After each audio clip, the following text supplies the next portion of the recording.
A very fresh good morning to my dear students. Today we are going to start our next chapter number 4, that is reproductive health. Health का हमें पता है, health is a state of total well-being, that is physical, mental and social. Now what is reproductive health? Reproductive health का मतलब है normal reproductive organs and also they functions properly. अगर हमारे reproductive organs normal हैं, normal reproductive organs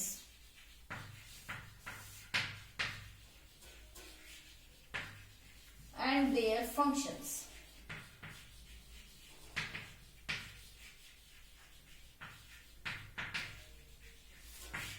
that is reproductive health. But according to WHO के according सिर्फ normal reproductive organ और उनके functions does not consider reproductive health. WHO, that is the World Health Organization, according to what is the full form of WHO, it is World Health Organization.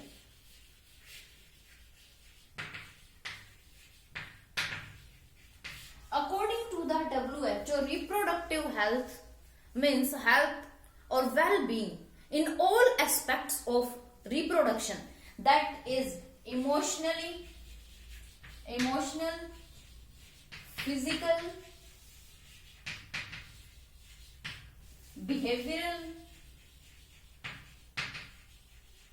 social. Total well-being.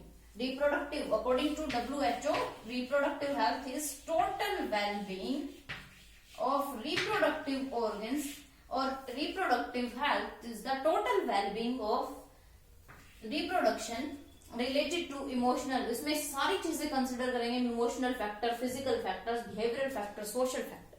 अगर इन चारों factors की help से, ये चारों factors अगर proper हैं तो total wellbeing है. अगर इन चारों फैक्टर्स की तो हम मानते हैं रिप्रोडक्टिव हेल्थ.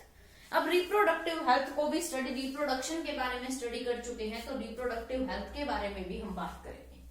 सबसे पहले हम बात करते हैं रिप्रोडक्टिव हेल्थ में स्ट्रेटेजीज और प्रॉब्लम्स क्या क्या हैं. सबसे पहले हम बात करेंगे कि क्या क्या प्रॉब्लम्स रिप्रोडक्टिव हेल्थ में आती हैं. प्रॉब्लम्स फर्स्ट है like over population. First is the over population. ये तो सभी को पता है, ओवर पॉपुलेशन और excess population is the major problem, that is the major problem. Second is the early marriage. ये प्रॉब्लम्स हम बात कर रहे हैं रिप्रोडक्टिव हेल्थ की. अगर अर्ली मैरिज कर दी जाए तो फीमेल्स की बॉडी इतनी मैच्योर, इतनी डेवलप्ड नहीं होती है, तो early marriage also leads to non functional reproductive health. Not wellbeing of reproduction में वेलबींग नहीं होगी अगर अर्ली मैरिज कर दी जाएगी, क्योंकि डेवलप्ड बॉडी पार्ट्स इतने वेल डेवलप्ड नहीं होती. नेक्स्ट आता है मदर. यहाँ अर्ली मैरिज अगर होगी तो नेक्स्ट आएगा हेल्थ ऑफ मदर. नेक्स्ट हम बात करेंगे हेल्थ ऑफ मदर की, कि अर्ली मैरिज के केस में अर्ली प्रेगनेंसी होगी यानी कि अर्ली मदर बनेगी अगर फीमेल, तो अर्ली मदर होगी तो उसकी हेल्थ डिटेरियोरेट होगी, उसकी हेल्थ को नुकसान होगा. नेक्स्ट आता है fourth one is the deformities.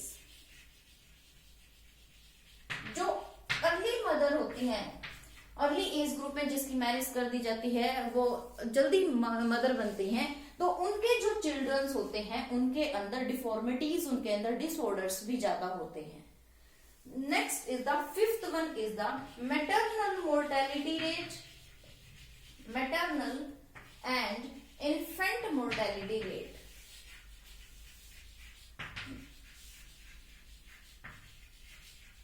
Mortality rate, mortality यानी कि डेथ रेट, मोर्टेलिटी रेट यानी कि डेथ रेट. अर्ली मैरिज के केस में मदर की और इन्फेंट की डेथ रेट भी बहुत ज्यादा होती है, क्योंकि वो इतने वेल डेवलप्ड नहीं होते हैं बॉडी ऑर्गन्स, बॉडी पार्ट्स, तो उनकी डेथ होने के चांसेस भी ज्यादा होते हैं. And last one is the STDs, sexually transmitted disease. What is STD, sexually transmitted disease. इनमें प्रॉपर एजुकेशन के अभाव में, प्रॉपर एजुकेशन उनको नहीं मिल पाती है, तो सेक्सुअली ट्रांसमिटेड डिजीज का खतरा भी उनके अंदर ज्यादा होता है। ये तो थी प्रॉब्लम्स। अब इस रिप्रोडक्टिव हेल्थ की इन प्रॉब्लम्स को डील करने के लिए क्या स्ट्रेटेजी बनानी चाहिए, अब हम बात करते हैं उन स्ट्रेटेजीज के बारे में। What are the strategies? Next हम बात करते हैं किसके बारे में? स्ट्रेटेजीज के बारे में।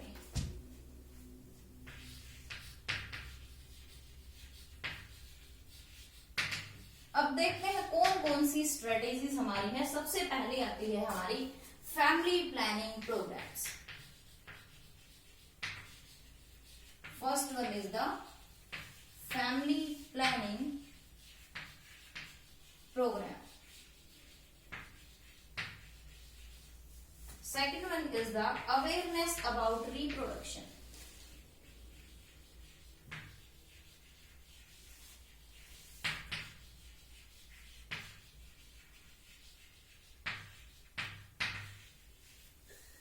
Third one is the sex education.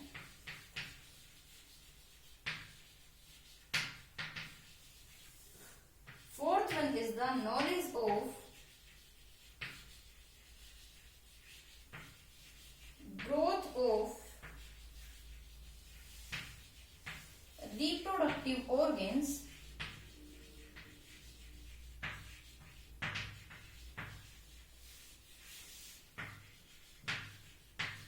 and STDs. Fifth one is the birth control devices and care of mother and child. Birth control devices and care of mother and child.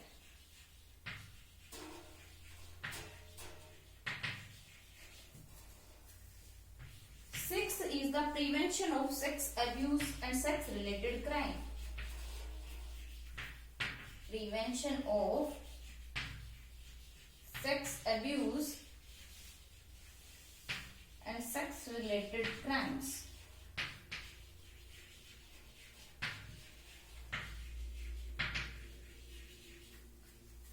Seventh one is information about reproduction related problems.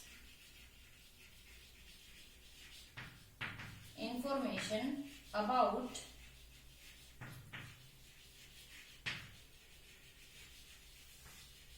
reproduction related problems.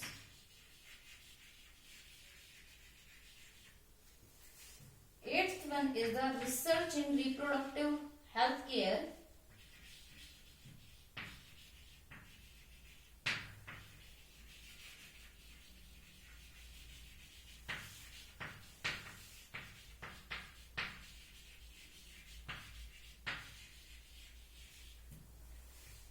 Ninth is the medical facilities.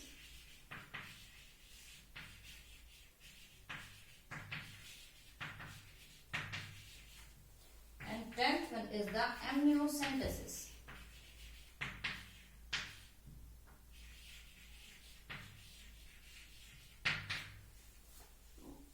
In strategies के बारे में हम बात करेंगे। Family planning programme, awareness about reproduction, sex education क्या है, knowledge of growth of reproductive organs and STDs, birth control devices of care of mother and child, prevention of sex abuse and sex related crime, information about reproduction related problem, research in reproductive health care, medical facilities, amniocentesis. Now we are going to discuss these things one by one. सबसे पहले हम बात करते हैं family planning programmes की, जो कि initiate किया गया 1951 में। Family planning, all of you know well what is family planning, कि फैमिली प्लानिंग में कितने बच्चे होंगे, कितना गैप होगा, इन सब चीजों के बारे में बात की जाती है फैमिली प्लानिंग प्रोग्राम्स में। तो 1951 में ये इनिशिएट किया गया था family planning programmes. India first country है जिसने नेशनल लेवल पे इस प्रोग्राम को इनिशिएट किया था। नेक्स्ट आता है अवेयरनेस अबाउट रिप्रोडक्शन, कि हमारी जो ऑडियो और प्रिंट मीडिया है, ऑडियो विजुअल एड्स हैं, जो हमारे government and non governmental agencies हैं, एनजीओज हैं, these are doing a good job to giving information about reproduction. एक बहुत अच्छा काम कर रही है जो रिप्रोडक्शन से रिलेटेड अवेयरनेस लोगों में क्रिएट कर रही है। ऑल्सो टीचर हैं, क्लोज रिलेटिव्स हैं, फ्रेंड्स हैं, they also play a major role in dissemination of this information. Next the sex education. Sex education also play a major role in a healthy reproductive society. Healthy reproductive health में sex education का भी एक major role है कि sex education के अगर schools में compulsory कर दी जाए so that the students can know about their reproductive organs, they can prevent from myths and misconceptions जो होते हैं, myths जो होते हैं उनके mind में, वो उनसे prevent रह सके, उनसे वो बचे रह सके। नेक्स्ट आता है knowledge of growth of reproductive organs and STDs, कि उनको ये पता हो कि रिप्रोडक्टिव ऑर्गन्स से रिलेटेड जो ग्रोथ है, कि एडोलेसेंस एज ग्रुप जो है वो उसमें क्या चेंजेस हमारी बॉडी में आते हैं, किस तरह से हमें उन चेंजेस को टैकल करना है, इन सब चीजों के बारे में बताया जाता है। रिप्रोडक्टिव ऑर्गन्स की ग्रोथ के बारे में उनको बताया जाता है। सेक्सुअली ट्रांसमिटेड डिसीज क्या है, सेफ और हाइजेनिक सेक्सुअल प्रैक्टिसेस, इन सब के बारे में अगर पता हो, अवेयरनेस हो, then we can also lead और रिप्रोडक्टिव हेल्थी सोसाइटी हो सकती है, रिप्रोडक्टिव हेल्थी लाइफ हम लीड कर सकते हैं। नेक्स्ट आता है birth control devices and care of the mother and child, यानी कि आरसीएच प्रोग्राम्स होते हैं कुछ reproductive child health care programmes. अब जो we can say that जो some people are in fertile age group, जो fertile couples हैं and those that are in marriageable age groups में जो हैं, उनको अगर पता हो, उनको अगर बताया जाए वेरियस बर्थ कंट्रोल डिवाइसेस के बारे में कि कौन कौन सी बर्थ कंट्रोल डिवाइसेस अवेलेबल हैं, क्या उनके बेनिफिट्स हैं, मदर की और चाइल्ड की, प्रेग्नेंट मदर की कैसे केयर की जाती है, post natal, pre natal delivery से पहले, पोस्ट नेटल यानी कि डिलीवरी के बाद मदर की, चाइल्ड की कैसे केयर की जाती है, इन सब चीजों के बारे में बताना। नेक्स्ट स्ट्रेटेजी है prevention of sex abuse and sex related crimes. अब ओवर पॉपुलेशन इसका मेजर फैक्टर, मेजर जो इसका रोल प्ले करता है sex abuse, sex related crimes में, that is the over population. अगर हमें इन सेक्स अब्यूज और सेक्स रिलेटेड क्राइम्स के बारे में पता हो, so that we can take the preventive measures, कि हम प्रिवेंटिव मेजर्स ले सके। इस तरह की कंडीशन अगर हो जाती है तो हम क्या कर सकते हैं, क्या हमें करना चाहिए, वो हमें बताते हैं इसमें। नेक्स्ट आता है हमारा information about reproduction related problems. Reproduction related problems के बारे में इंफॉर्मेशन, इसके लिए हमें चाहिए एक strong infrastructural facilities, expert knowledge, material support की जरूरत पड़ेगी। रिप्रोडक्शन रिलेटेड प्रॉब्लम्स के लिए हमें किसकी जरूरत पड़ेगी, हमें एक हेल्दी इंफ्रास्ट्रक्चर चाहिए, हमें इसके अलावा प्रोफेशनल एक्सपर्ट नॉलेज की जरूरत पड़ेगी, यहाँ हमें मटेरियल सपोर्ट की जरूरत पड़ेगी, ताकि लोगों को रिप्रोडक्शन रिलेटेड प्रॉब्लम्स के बारे में अवेयर किया जा सके। मेंस्ट्रुएशन है, अबॉर्शंस हैं, मिसकैरेजेस हैं, डिलीवरीज हैं, कॉन्ट्रासेप्शंस हैं, इन सब के बारे में लोगों को अवेयर किया जा सके। नेक्स्ट है रिसर्च इन रिप्रोडक्टिव हेल्थ केयर। अब रिप्रोडक्टिव हेल्थ केयर में नई नई रिसर्च अगर होती रहेंगी, that is also beneficial for the reproductive health. जैसे एक ड्रग रिसर्च इंट्रोड्यूस की गई, एक ड्रग जो आई सहेली, दिस इज ओरल कॉन्ट्रासेप्टिव है, ओरली ली जाती कॉन्ट्रासेप्टिव यानी कि बर्थ कंट्रोल डिवाइस है ये, and that is made at CDRI, central drug research institute है लखनऊ में, वहां ये बनाई गई। सेंट्रल ड्रग रिसर्च इंस्टीट्यूट, जो कि कहां है, लखनऊ में। तो कई बार पूछते हैं कि सहेली, व्हाट इज सहेली, वेयर इट इज प्रीपेड। सहेली क्या है, एक ओरल कॉन्ट्रासेप्टिव डिवाइस है जो कहां बनाई गई, CDRI, central drug research institute है लखनऊ में, वहां सहेली को डेवलप किया गया। तो ये क्या है, ये रिप्रोडक्टिव हेल्थ केयर में रिसर्च है जो हमें आगे लेकर जा रही है।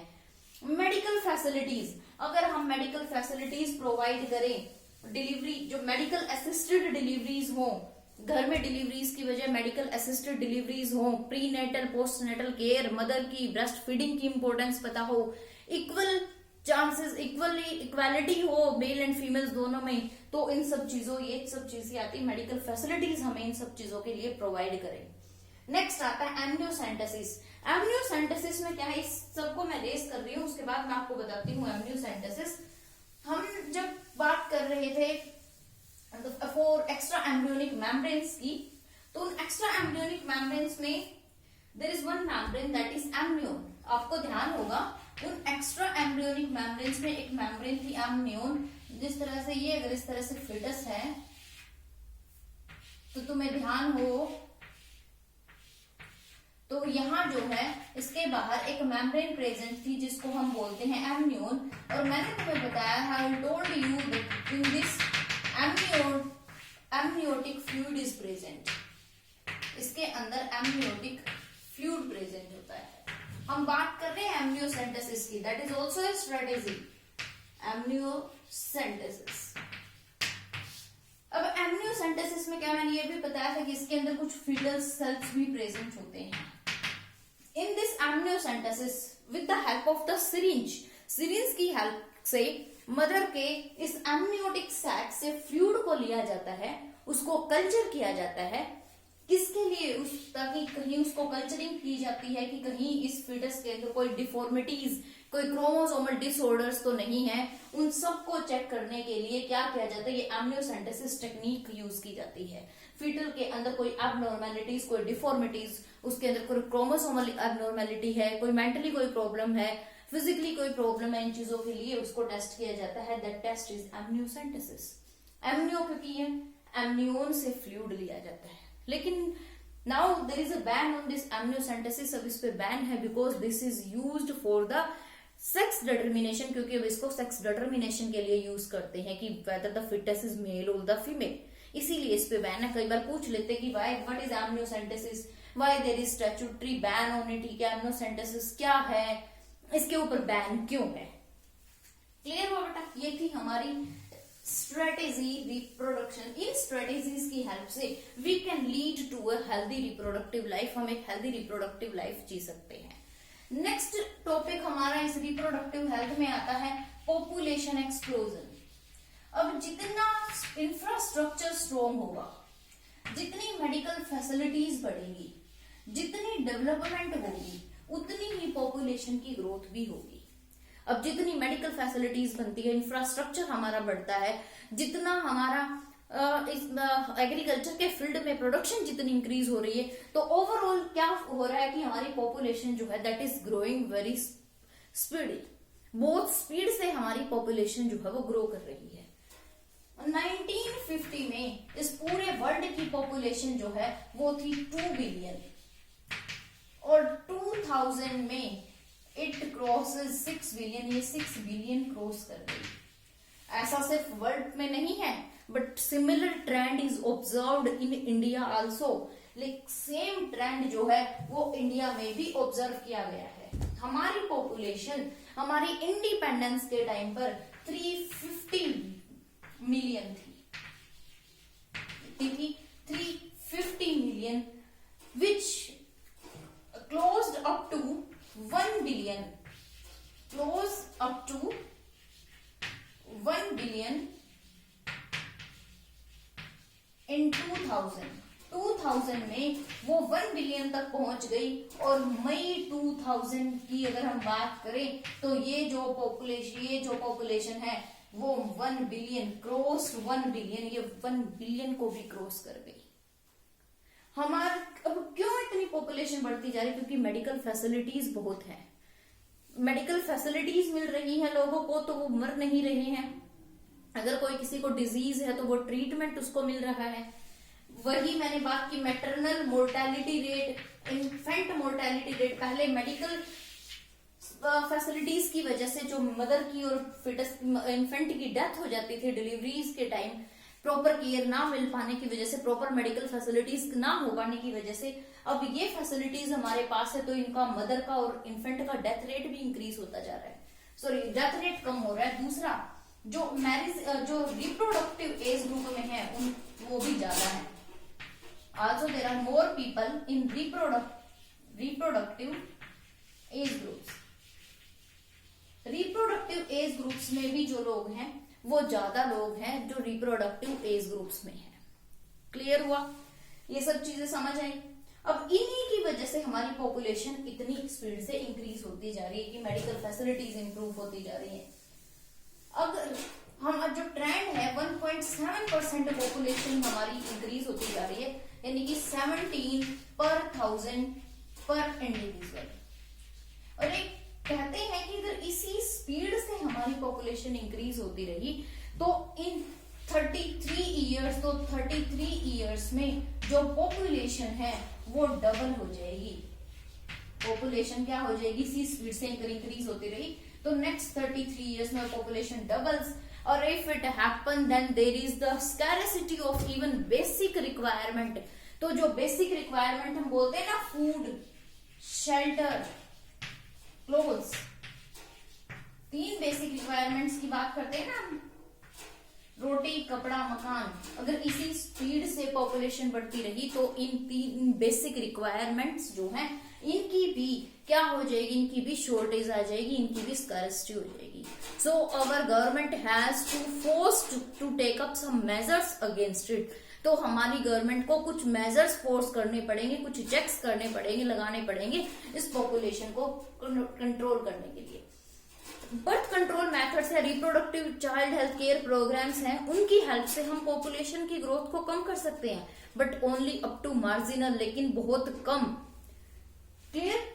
तो इसके लिए क्या है कि बहुत सारे बर्थ कंट्रोल मेथड्स जो हैं वो मार्केट में अवेलेबल हैं, जो इंट्रोड्यूस किए गए हैं, जिनकी हेल्प से, जिन बर्थ कंट्रोल मेथड्स को यूज करके हम पॉपुलेशन की ग्रोथ को कम कर सकते हैं। कुछ इंसेंटिव्स दिए जाते हैं स्मॉल फैमिलीज को, कि जिसकी छोटी फैमिलीज है उसको कुछ इंसेंटिव्स, कुछ गिफ्ट्स दिए जाते हैं। स्लोगन्स है जैसे हम दो हमारे दो। इवन जो अर्बन जो फैमिलीज हैं, जो शहरों में रहते हैं, वहां 1 चाइल्ड नॉर्म भी अप्लाई किया गया है कि एक ही बच्चा वो रखते हैं। इसके अलावा दूसरी चीज क्या है कि जो मैरिजेबल एज ग्रुप है वो मेल के लिए बढ़ाकर कर दी गई है 21 और फीमेल के लिए जो है वो है 18। ये कुछ ऐसे फैक्टर्स हैं जिनकी हेल्प से हम हमारी पॉपुलेशन को कंट्रोल कर सकते हैं, but marginal. Okay, in our next video we are going to discuss about the various birth control methods. Thank you beta and have a nice day.